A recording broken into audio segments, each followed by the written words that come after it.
ನೋಡಿ, ನಾಳೆ ಕಾಂಗ್ರೆಸ್ ಹೈಕಮಾಂಡ್ಗೆ ಈ ಮೊದಲಿನ ಗತ್ತು ಏನಾದರೂ ಈಗ ಉಳ್ಕೊಂಡಿಲ್ವಾ ಅನ್ನೋ ಪ್ರಶ್ನೆ ಈಗ. ನೋಡಿ, ಸಿದ್ದು ರಾಜೀನಾಮೆ ಪಡ್ಕೊಂಡ್ರು ಕೂಡ DKಶಿ ಪಟ್ಟಾಭಿಷೇಕ ಮಾಡುವಂಥದ್ದು ತಲೆನೋವಾಗ್ತಾ ಇದೆಯಾ? ವಚನ ಭ್ರಷ್ಟ ಆಗಬಾರ್ದು ಅನ್ನೋ ಕಾರಣಕ್ಕೆ ಸಿದ್ದು ರಾಜೀನಾಮೆ ಕೊಟ್ರ? ಹಾಗಾದ್ರೆ ಹೈಕಮಾಂಡ್ ಮುಂದೆ ಷರತ್ತುಗಳ ಪಟ್ಟಿಯನ್ನೇ ಕೊಟ್ಟಿದ್ದಾರಾ ಸಿದ್ದರಾಮಯ್ಯ? ಕೇರಳದಲ್ಲಿ ಆದಂತೆ ಆಗತ್ತಾ ಕಾಂಗ್ರೆಸ್ನ ಹೈಕಮಾಂಡ್ ಸ್ಥಿತಿ ಕರ್ನಾಟಕದಲ್ಲಿ? KC ವೇಣುಗೋಪಾಲ್ ಅವರನ್ನ CM ಮಾಡೋದಕ್ಕೆ ಹೈಕಮಾಂಡ್ಗೆ ಆಗ್ಲೇ ಇಲ್ವಾ ಅಲ್ಲಿ?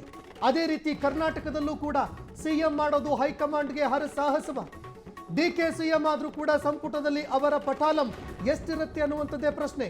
ಅಧಿಕಾರ ಬಿಟ್ಕೊಟ್ರು ಕೂಡ ಸರ್ಕಾರದಲ್ಲಿ ಬಿಗಿ ಹಿಡಿತವನ್ನ ಸಾಧಿಸ್ತಾರ ಸಿದ್ದರಾಮಯ್ಯ? ನಾಳೆ ಸಿದ್ದು ಪಾಳಯದಲ್ಲಿ ನಡೆಯುತ್ತೆ ಗೇಮ್ ಪ್ಲಾನ್ಗಳ ದೊಡ್ಡ ಕುತೂಹಲ. ಏನ್ ನಡೆಯುತ್ತಪ್ಪ ಹಾಗಾದ್ರೆ ನಾಳೆ? ನೋಡಿ, ಈ ಚದುರಂಗದಾಟ ಇದ್ದ ಹಾಗೆ ರಾಜಕಾರಣ. ಹೀಗಾಗಿ ಇದರಲ್ಲಿ ಯಾರು ಯಾವ ಪಟ್ಟನ್ನ ಹಾಕ್ತಾರೆ, ಅದರಲ್ಲಿ ಇರುವಂತಹ ಕಾಲಾಳುಗಳು, ಕುದುರೆ, ಒಂಟೆ, ಜೊತೆಗೆ ಈ ಮಂತ್ರಿ ಅನ್ನುವಂಥದ್ದೇನಿದೆ, ಇದೆಲ್ಲವೂ ಕೂಡ ಯಾರಿಗೆ ಎಲ್ಲಿ ಹೇಗೆ ಚೆಕ್ಮೇಟ್ ಇಡುತ್ತೆ ಯಾವುದು ಕೂಡ ಗೊತ್ತಾಗಲ್ಲ. ಅದೇ ರೀತಿಯಲ್ಲಿ ಕೇರಳದಲ್ಲೂ ಕೂಡ ಅದೇ ರೀತಿ ಆಯಿತು. ಎಲ್ಲರೂ ಅಂದುಕೊಂಡಿದ್ದು ಇಲ್ಲ KC ವೇಣುಗೋಪಾಲ್ ಅವರು ಹಾಗೆ ಹೋಗ್ತಾರೆ ಅನ್ನೋ ಮಾತುಗಳಾಗ್ತಾ ಇತ್ತು. ಕೊನೆಗೆ ಗೊತ್ತಾಗಿದ್ದು ಇಲ್ಲ ಸತೀಶನ್ ಅವ್ರನ್ನ CM ಮಾಡಿದ್ರು ಅಂತ. ಅಂದ್ರೆ ಈ ಗೇಮ್ ಪ್ಲಾನ್ ಏನಿದೆ ಇದು ನಾಳೆಗೆ ಕರ್ನಾಟಕದಲ್ಲಿ ಆಗುವಂತಹ ಸಾಧ್ಯತೆ ಇದೆ ಅನ್ನೋ ಮಾತುಗಳು ಕೂಡ ಇದೆ. ಈಗ ಗಂಗಾಧರ್ ಸರ್ ಕೂಡ ಇದ್ದಾರೆ. ಗಂಗಾಧರ್ ಸರ್, ಆಗಲೇ ಹೇಳ್ತಾ ಇದ್ವಿ ನಾಳೆ ಏನು ಬೇಕಾದರೂ ಆಗಬಹುದು. ಜೊತೆಗೆ ಇದರ ಜೊತೆ ಹೈಕಮಾಂಡು ಈಗ ಮೊದಲಿನ ಸ್ಥಿತಿಯಲ್ಲಿ ಇಲ್ವಾ ಕಾಂಗ್ರೆಸ್ ಪಕ್ಷದಲ್ಲಿ ಅಂತ ಈ ಪ್ರಶ್ನೆ ಕಳೆದ 15 ವರ್ಷದಿಂದ ನಾವು ನಿರಂತರವಾಗಿ ನೋಡ್ತಾ ಬರ್ತಾ ಇದ್ದೀವಿ. ಚುನಾವಣೆಗಳ ಸೋಲು ನಂತರದಲ್ಲಿ ಎಷ್ಟೇ ಆತ್ಮಾವಲೋಕನೆ ಮಾಡಿಕೊಂಡ್ರೂ ಕೂಡ ಆ ಒಂದು ಯಾವ ಕಮ್ಬ್ಯಾಕನ್ನು ಮಾಡಬೇಕಾಗಿತ್ತು ಕಾಂಗ್ರೆಸ್ಸು, ಅದು ಸಾಧ್ಯ ಆಗ್ತಾ ಇಲ್ಲ ಅಂತ. ಇಲ್ಲ, ಕಾಂಗ್ರೆಸ್ಸಿಗೆ ಒಂದು ಏನಂತಂದ್ರಪ್ಪ ಅಂದರೆ ಅನಿವಾರ್ಯ ಅದೃಷ್ಟ ಇದೆ ಅವರಿಗೆ. ಕಾಂಗ್ರೆಸ್ಸಿಗೆ ಕಾಂಗ್ರೆಸ್ ಸ್ವತಃ ಏನಪ್ಪ ಅಂದರೆ ಶಕ್ತಿಯನ್ನು ಏನಪ್ಪ ಅಂದ್ರೆ ತಾನೇ ಓಡಾಡಿ ಏನೋ ಒಂದು ಎಲ್ಲ ಹೋರಾಟಗಳನ್ನು ಮಾಡಿ ಹೌದ್ರ ಪಡ್ಕೊಳ್ಬೇಕು ಅಂತ ಹೇಳ್ತಕ್ಕಂಥದ್ದಿಲ್ಲ. ಹೌದು. ಯಾಕೆ ಅಂತ ಹೇಳಿದ್ರೆ ಭಾರತದ ಪ್ರಜಾಸತ್ತಾತ್ಮಕ ವ್ಯವಸ್ಥೆಯಲ್ಲಿ ಹಲವಾರು ಪ್ರಾದೇಶಿಕ ಪಕ್ಷಗಳು, ಸಣ್ಣ ಪುಟ್ಟ ಪಕ್ಷಗಳು ಎಲ್ಲ ಇದಾವೆ. ಹೌದ್ರಾ?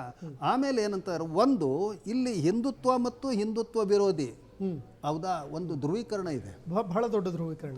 ಆ ಧ್ರುವೀಕರಣದಲ್ಲಿ ಇವ್ರು ಏನಪ್ಪ ಅಂತಾರಪ್ಪ ಅಂದ್ರೆ ಎದ್ದು ಬರ್ತಾ ಇದ್ದಾರೆ ಕಾಂಗ್ರೆಸ್ಸು. ಇಲ್ಲಿ ಇವ್ರು ಏನಂತಂದ್ರಪ್ಪ ಅಂದ್ರೆ ಭಾರಿ ಹಿಂದುತ್ವದ ವಿರುದ್ಧ ಹೋರಾಟ ಮಾಡಿ ಏನಂತಾರಪ್ಪ ಅಂದ್ರೆ ಅವ್ರದ್ದು ಎಲ್ಲ ಇದನ್ನ ಮಾಡಿ ಬಯಲಿಗೆ ತೆಗೆದು ಆಮೇಲೆ ಏನಂತಾರಪ್ಪ ಜನರ ಮಧ್ಯೆ ನುಗ್ಗಿ ಎಲ್ಲ ಏನು ಗೆದ್ದು ಬರ್ತಾರಂತೇನಿಲ್ಲ, ಅವಕಾಶಕ್ಕಾಗಿ ಕಾಯ್ದು ಕೂತಿರ್ತಾರೆ. ಹೌದ್ರಾ? ಈಗ ಇದು ಭಾರತ್ ಜೋಡೋ ಅಂತೂ ಮಾಡಿದ್ರು. ಆಮೇಲೆ ಏನಂತಂತಂದ್ರೆ ಇವೆಲ್ಲ ಬೇರೆ ಬೇರೆ ಪಕ್ಷಗಳನ್ನ ಏನಪ್ಪ ಅಂದ್ರೆ ಸೇರಿಸ್ಕೊಂಡ್ರು. ಹೌದ್ರ? ಅಲ್ಲಿ ಅವರ ಪ್ರಾದೇಶಿಕ ಮಟ್ಟದಲ್ಲಿ ಅವರಿಗೆ ತಿಕ್ಕಾಟ. ಹೌದು. ಕಾಂಗ್ರೆಸ್ಸು ಮತ್ತು ಏನಪ್ಪ ಅಂದ್ರೆ ಕಮ್ಯುನಿಟರಿಗೆ ಇದ್ರೊಳಗೆ ಕೇರಳದಲ್ಲಿ ತಿಕ್ಕಾಟ, ಹಾಗೆ DMKಗೆ ಮತ್ತು ಏನಪ್ಪ ಅಂದ್ರೆ ಇವ್ರಿಗೆ ಕಾಂಗ್ರೆಸ್ಗೆ ತಿಕ್ಕಾಟ ಇಲ್ಲಿ ತಮಿಳುನಾಡಿನಲ್ಲಿ. ಅದೇ ರೀತಿಯಲ್ಲಿ ಬೇರೆ ಬೇರೆ ಕಡೆಗೆ ತಿಕ್ಕಾಟಗಳಿದ್ದಾವೆ. ಇದು ರಾಷ್ಟ್ರೀಯ ಮಟ್ಟದಲ್ಲಿ ಒಂದು ಹಿಂದುತ್ವ ವಿರೋಧಿ ಒಂದು ಧ್ರುವೀಕರಣ ಮಾಡೋದ್ರ ಸಲುವಾಗಿ ಅವರು ಒಂದಾಗಿದ್ರು. ಅದರಲ್ಲಿ ಮಮತಾ ಬ್ಯಾನರ್ಜಿ ಅವರು ಕೈ ಕೊಟ್ಟರು. ಹಾಗೆ ಇವರು ಬೇರೆ ಬೇರೆ ಎಲ್ಲ ಏನಪ್ಪ ಅಂದ್ರೆ ಘಟನಾವಳಿಗಳನ್ನ ನಾವು ನೋಡ್ಬೋದು. ಈಗ ಅವರು ಒಂದು ಏನಂತ ಹೇಳಿದಾರಪ್ಪ ಅಂತಂದರೆ ಸರಿಯಾದ ರೀತಿಯಲ್ಲಿ ಏನು ತುಷ್ಟೀಕರಣ ಅಂತಕ್ಕಂಥದ್ದು ಏನಾಗ್ತಾ ಇದೆ ಅಂತೇಳಿ ಅವರು ಪ್ರಚಾರ ಮಾಡಿದರು. ಯಾರು? ನರೇಂದ್ರ ಮೋದಿ ಅವರ ನೇತೃತ್ವದಲ್ಲಿ BJP ಅವರು ಮಾಡಿದ್ರು. ಆ ತುಷ್ಟೀಕರಣಕ್ಕೆ ಪ್ರತಿಯಾಗಿ ಒಂದು ಮುಸ್ಲಿಂ ಓಲೈಕೆ ಆಗ್ತಾ ಇದೆ ಅಂತಕ್ಕಂಥ ಒಂದು ಇದರಲಿಂದಾಗಿ ಇವತ್ತು ಒಂದು ಧ್ರುವೀಕರಣ ಉಂಟಾಯಿತು. ಆ ಮೈನಾರಿಟಿ ವೋಟ್ಗಳು ಎಲ್ಲಿ ಹೋಗಬೇಕು, ಮತ್ತೆ ಅವ್ರು ಯಾವ ರೀತಿಯ ಒಂದು ರೋಲ್ ಪ್ಲೇ ಮಾಡಬೇಕು?